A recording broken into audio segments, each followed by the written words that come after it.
July, the government is now formulating a plan to further open up the economy under Unlock 3.0, which begins from August the 1st. Sources have revealed that cinema halls are likely to open in this phase of unlocking, but with only 25% seating capacity. Gyms may also open in this phase of the lockdown, but of course with restrictions in place. But metro rail and schools will likely continue to remain shut in this phase as well. Well, this comes as over 48,600 infections have been reported in the country in the last 24 hours. And with this spike in cases, India's overall tally, like I said, is nearing the 14 lakh mark. Let's go straight across to India Today's Kamaljeet Sandhu for more on the story. Kamaljeet, Unlock 3.0 might see cinemas and gyms opening, with restricted rules. What more can you tell us about how things will be starting August the 1st? Well, it's been 4 months since cinema halls as well as gyms have been closed. I remember there has been a lot of voices coming in from various quarters that they should be opened. Cinema industry is one of the biggest, one of the most favorite amongst a lot of people which consider it as entertainment. But that's not a factor. The factor here is economic losses. Cinema hall owners, theatre owners, they've all gone to the government. And INB ministry has actually had a detailed consultation with them. They have wanted 50% of these to be opened up. But that's not something that the government has agreed upon. What has been agreed upon, however, Shiv, is that at least 25% of these seats can be filled up with social distancing, with masks kept in mind. Again, one of the consideration is, and what is also there amongst gym owners is that there is going to be a use of central AC. Now, that is one of those issues which seems to be rather problematic. But considering that life has to go on and there's no vaccine in sight, remember, human trials are still very much on. There has to be a revival as far as these particular industries are concerned, because people are suffering economic losses. They can't really take in much more. Gyms like the Gold Gym, they've been suffering losses. They've had to chuck out people. So in that particular sense, this is going to be one of those efforts. So we know there are various aspects to this. But at this point of time, it seems like that government is going to give in, but obviously it's going to be up to state governments. And we've seen in the federal structure itself, the states and union territories taking a call depending on the COVID situation.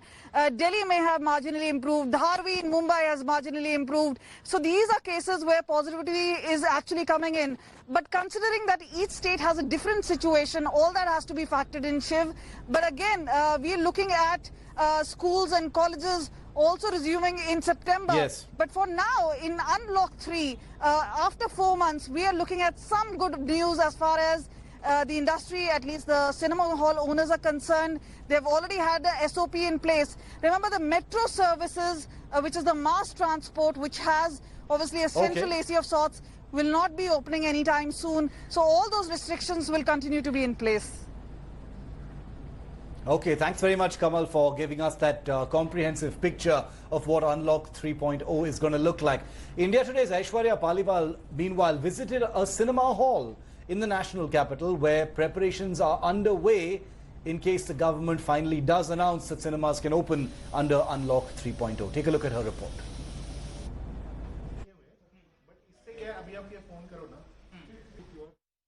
The mantra in the new world today is doing things in a contactless manner. I'm standing right outside the cinema hall and I swipe my ticket without getting in touch with the person who's standing here. The idea is to do things in a contactless manner, riskless manner and paperless manner. Now, as you can see, the thing which people will need to do once they enter the cinema hall, or rather before they enter the cinema hall, will be to scan their tickets. Everything will be contactless. There will be thermal screening done. This too would be done while maintaining a safe distance. Let me tell you, most of the halls will now give you a different experience. The movie-going experience will now completely change. People used to look at menus beforehand, but now the menu will be on your phone. As you can see, if you want to place an order, all you have to do is to scan this using your phone. The menu option will pop up on your phone. You can place your order. Also, you can make the payment. Everything will be contactless. The experience will completely change, and they'll make sure that you stay riskless, contactless and corona-free. This is Aishwarya Paliwal reporting for India Today with camera person Sanjeev Kumar. It'll be a staggered opening, and we are mentally prepared for that. It's not going to be that the entire nation will be up and running. But that's within our plans, and we are hoping that about 25-30 odd percentage of our total number of screens could possibly get some sort of idea on when it will open. The southern states too are witnessing a huge spike in COVID-19 cases. Karnataka in the last 24 hours has reported over 5,000 cases and 72 deaths. Of a total of 5,072 new cases, nearly half, 2,036 were reported in Bengaluru alone. In a worrying sign, with this spike, Karnataka now fares second on states with the most active cases after Maharashtra, Tamil Nadu and Delhi. Karnataka currently has over 55,000 active cases, whereas Maharashtra has over 1,40,000. Meanwhile, Karnataka's government has released norms for Eid celebrations amidst the pandemic crisis. As per guidelines, prayers can be held in batches of 50 at mosques. Wearing masks while offering prayers is mandatory. Large gatherings for namaz is banned, and social distancing is a must. Similarly, another South Indian state, Andhra Pradesh, is witnessing a huge spike in its coronavirus caseload. In the past 24 hours, Andhra has reported 7,813 COVID-19 cases and 52 deaths, taking its total to over 88,000.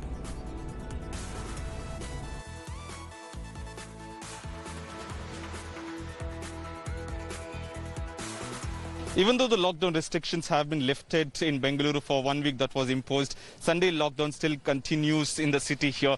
As you can see behind me, barricades have been put in the main junctions of the city so that people don't travel. As you can see, the trucks that are coming in are turning back. Only restaurants are open for takeaway or parcel section, and remaining rest of the shops are closed. Like you can see here, one of the restaurants is open for parcel, but the regular shops, that is the mobile shop and the textile shops, are completely closed till Monday morning 5 a.m. No commuters can come onto the streets unless it's essential services. People can still buy their vegetables, fruits and milk products. There's a milk booth here to my right here. That is still open. So only the neighboring locality residents can come here, pick up their essential products and then head back. This lockdown started that on Saturday 9 p.m. will continue till Sunday morning 5 a.m. So complete lockdown across Karnataka, not just Bengaluru city, and anyone who's coming out without mask and unnecessarily traveling will be fined by the police, is what we are told. So people also have been cooperating. This is not the first time that is happening. In the last few weeks, Sunday lockdown across Karnataka has been successful. This is another day. Most likely this would be the last day, is what we are told, because post August 1st, then that's the next week, there would be new guidelines issued. The police are also on ground here trying to talk to people and inquiring why are they onto the streets. If they are given unsatisfied answers, they would be sent back or even levied some fine, is what we are told. So complete lockdown here in Karnataka, not just in Bengaluru. Nagarjun Dwarkanath for India Today. Tamil Nadu is the second worst hit state after Maharashtra due to the rapid surge in COVID-19 cases. The state yet again reported its highest single-day spike with over 7,000 cases in 24 hours, taking its total number to over 2 lakh. State capital Chennai alone reported over 1,300 new cases, taking its total number of cases to over 93,000. The district-wise breakup shows that Chennai has the highest number of cases in the state, while neighboring districts of Chengalpet, Kanchipuram, Madurai and Tiruvallur are also seeing a constant rise. Meanwhile, Coimbatore is under complete lockdown till the 29th of July. Heavy traffic was witnessed in the city despite total lockdown in place.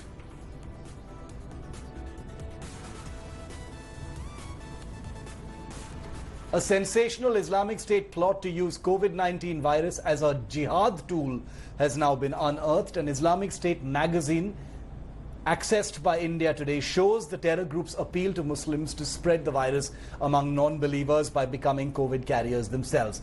The magazine was issued through Telegram channels amidst the lockdown to brainwash persons. Their magazine also appreciated Maulana Saad, the Tablighi Jamaat chief accused in the Nizamuddin Markaz case for being a super spreader. India Today has also accessed a report of the United Nations alerting India on ISIS activities in the country. The report says that the terror group has reportedly recruited 200 members to India. They also warn that there are significant numbers of ISIS terrorists in Kerala and Karnataka. The NIA earlier arrested five recruits in the case, including 2 from Pune and Delhi and 1 from Hyderabad. The special cell and NIA are probing Khorasan module, which was publishing these magazines.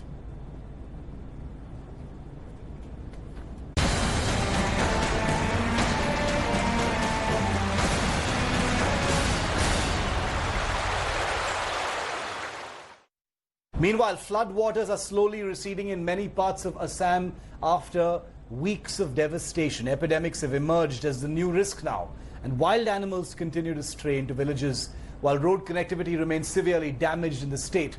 India Today's Ashutosh Mishra brings you this ground report from Assam's Bokaghat.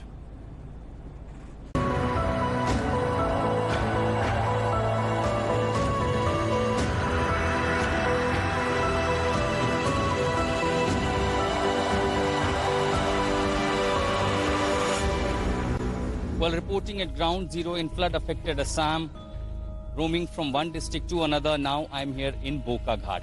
And the images of devastation cannot be explained in the words. The degree of devastation explains these images here in Bokaghat, that over the years made this embankment was taken away by the water flow of Brahmaputra. Anyone the villagers said that water level had gone even from this surface to 3 to 4 up, and that explains the devastation, the tragedy, the calamity here in Bokaghat. One side, there are villagers, these are the tribals, the poor people, natives living over the years. And other side of this place, that's not the river, but that's the Kaziranga forest where it starts, and everywhere what is visible on the surface is only water.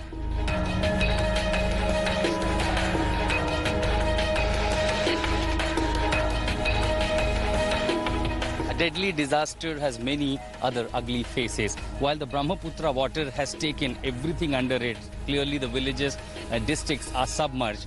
In Bokaghat, why the situation is more vulnerable, that other side, just 50 to 100 meters, it connects to the exterior exterior area of Kaziranga Reserve Forest. And where I'm standing at the moment, just 75 to 100 meters, I can spot a wild rhino, the rare single horn rhino, which is the identification of Kaziranga, and why it is famous for that rhino is freely venturing out in that area. And there are potentially chances that when the water level goes up, either they take shelter on the highlands made inside in the reserve forest, or they come to in a very close proximity of these embankments in Bokaghat areas, and that's clearly a threat to the locals living here. And Nayan हमारे साथ हैं यहाँ पे, यहाँ प्रशासन में काम करते हैं. तो नयन, सबसे बड़ा खतरा गांव के लोगों को इस बाढ़ में क्या-क्या झेलना पड़ा?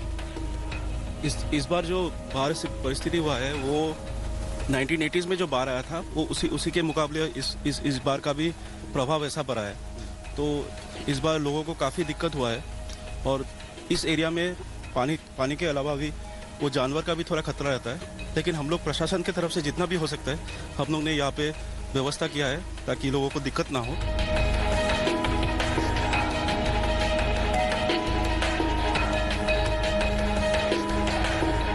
आप लोग इतने सालों से यहाँ पे रह रहे हैं, इस बार बाढ़ कितनी ज्यादा थी और कितनी मुश्किल होती है आप लोगों को यहाँ पे?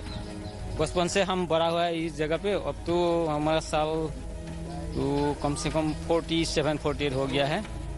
कभी कभी डूब जाता है, डूब जाने से तो और ज़्यादा मुश्किल हो जाता है. और वो जंगली जानवर भी इधर चला आया. कुछ दिन पहले ये गंदरो आया था, वो गुफा में रहा था, अंदर आ गया था. राइनो आ गया. The flood water in Bokaghat has receded from many villages, but there are multiple pockets and perhaps across these districts where there is still water and stagnant. We already suffering from the COVID-19 outbreak, and these stagnant water in different parts and almost in every village is now another threat of triggering further any epidemic like encephalitis and several other diseases. So every year when the flood comes, this is what the further repercussions locals have to face in Assam.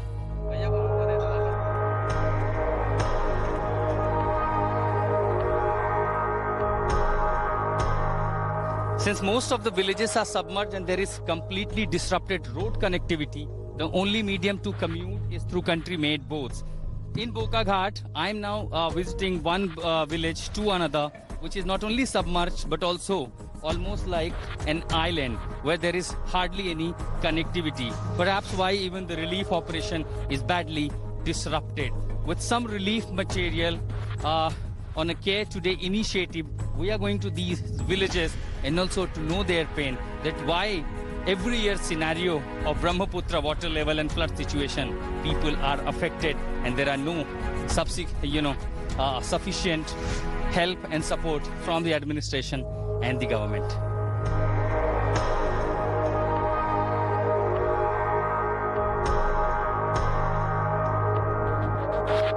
It is indeed difficult to reach out to the remote villages across Assam. We are in Boka Ghat and it took almost an hour to reach this village from where we started, and that explains the degree of devastation. Most of these areas are not only submerged but now making it an island, disconnected from the main town, disconnected from the mainland, and relief rescue operation explains why it is very difficult in this part.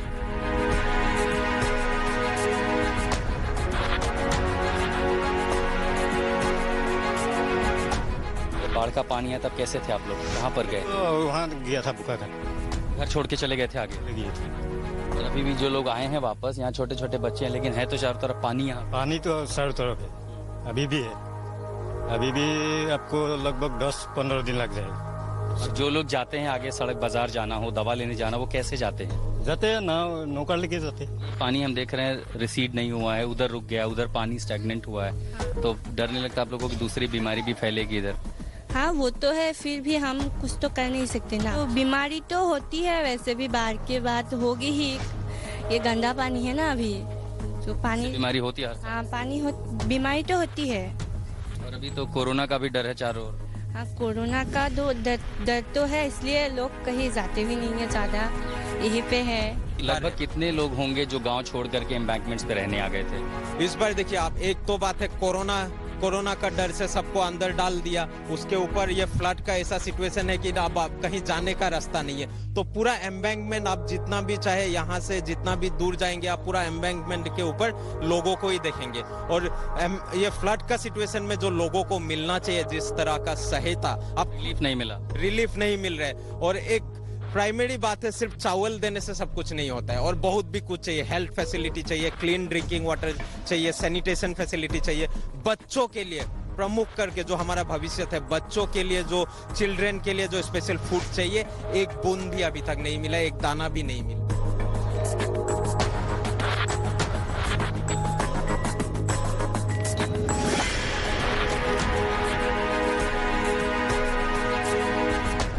Now the flood water has receded, but the stagnant water is now waiting for many other epidemics. Clearly, the people have passed through one devastation, another waiting for. With this ground report in Boka Ghat with Sanjay Kumar, this is Ashutosh Mishra reporting for India Today.